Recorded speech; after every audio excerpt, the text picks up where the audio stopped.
Hiya kids, this is Ivan. Today I'm going to talk about the classes that I like to use in my Dungeons & Dragons game.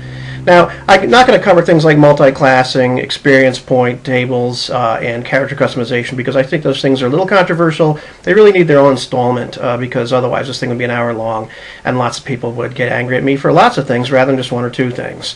First of all, I like the 4 core classes an awful lot. I think they cover a lot of ground. But having said that, this book, the first edition Player's Handbook, has 11 extremely usable classes in it, and ones that I really like. So pretty much when you play in my game, for the most part, those are the classes I like to run with a few tweaks. Some I tweak more than others, and I'll talk about those in different installments.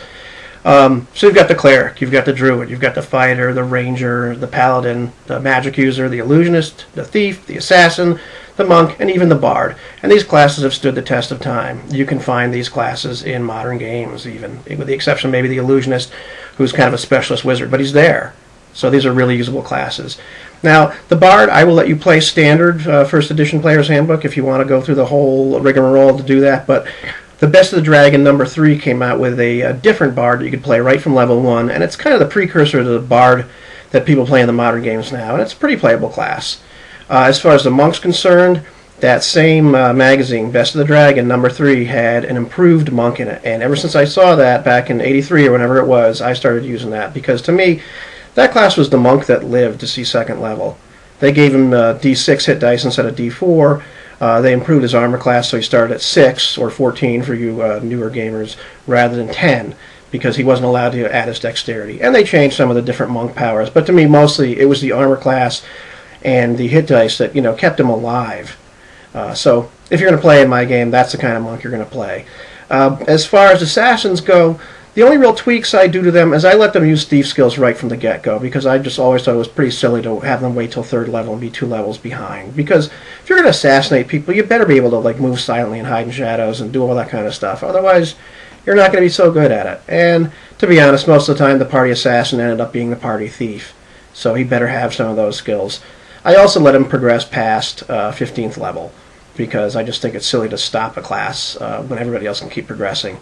On that note, the Druid, one of the only usable class-related things I found for me in the Unearthed Arcana was the fact that Druids could keep progressing past level 14. So you can go up to, I think, 23rd level, you get all these neat powers, so I started using that. And I've been thinking of retooling their experience table a little bit, just because they have this big meteoric rise up to level 14, and then they're dead in the water, and they have to earn something like 1.5 million experience points just to get up to level 15. And to me, that's kind of a bit of an artifact of having them stop and everything else, and then start up again when they came out with this Unearthed Arcana stuff. Now, on that subject, I don't make Druids and Assassins and Monks fight for their level.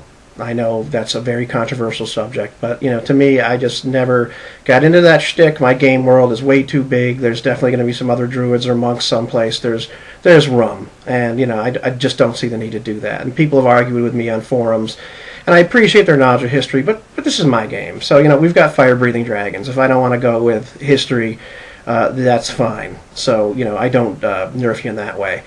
As far as psionicists are concerned, I think Dragon 68 came up with the first idea for that class.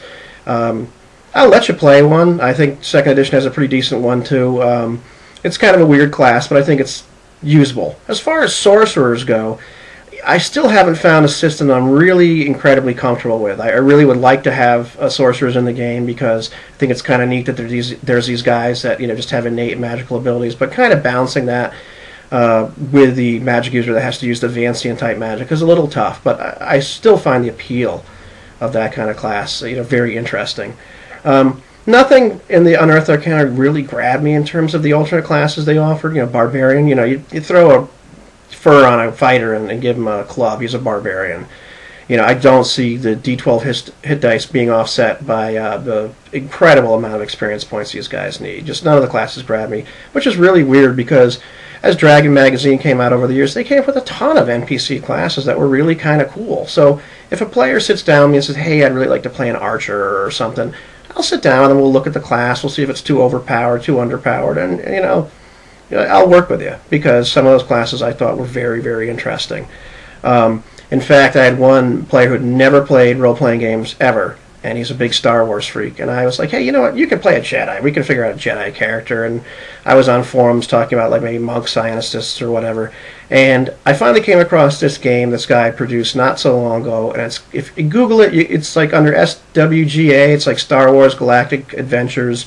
A classic style role-playing game, and it's pretty much kind of like BXD&D but with Jedi, and they have these cool powers that are sort of set up like psionics, like they've got points and they spend them and you can do all this weird stuff, and I thought it was kind of a neat shtick, and so I put him in there, gave him Paladin XP, and we invented this little ditty about why there's Jedi in the world. They're not Star Wars Jedi, but they're these psionicist type guys, and it's kind of a fun shtick. I'm not a big fan of kits and customization and that stuff, but I'll talk about that in a different installment. For me, I think it's a lot of times you can customize your character a lot better by how you play them and how you sit down with the DM and come up with like, hey, I'd like to be able to do this, I'd like to be able to do that, and we can kind of talk. Yeah, that's its own discussion, though. But as in everything, this is what I do. I'm not telling you how to play the game. I don't think that's cool. I don't like rules lawyers. I don't like people shoving their interpretations down other people's throats. This is just me sharing with you what I like.